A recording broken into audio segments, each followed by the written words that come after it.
টাকার ব্যাপারে এই 5টা জিনিস যদি আমি আরও আগে জানতে পারতাম তাহলে আমার আরও উপকার হতো। কী কী পয়েন্ট সেগুলো তোমরাও জেনে নাও, তোমাদেরও লাভ হবে। 1 নম্বর পয়েন্ট হলো, বড়লোক হওয়ার জন্য দরকার পড়ে সময় এবং কনসিস্টেন্সি।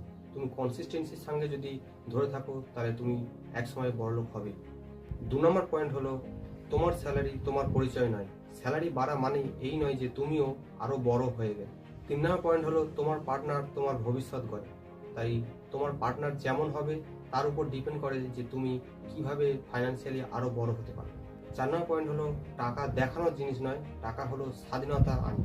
অর্থাৎ শো অফ করার জিনিস নয়, এটা তোমাকে ফ্রিডম দেয়। 5 নম্বর পয়েন্ট হলো, কিছু খরচ যা তোমার লজ্জার সাথে করার দরকার নেই। সেটা হলো তোমার ঘুম, তোমার জুতো কেনা এবং তোমার বাবা মার জন্য খরচ করা। এই 5টা জিনিস তুমিও নিজের উপর অ্যাপ্লাই করো, তুমিও অনেক সুখী থাকবে এবং নিজেকে সাকসেসফুল করতে পারবে। Thank you.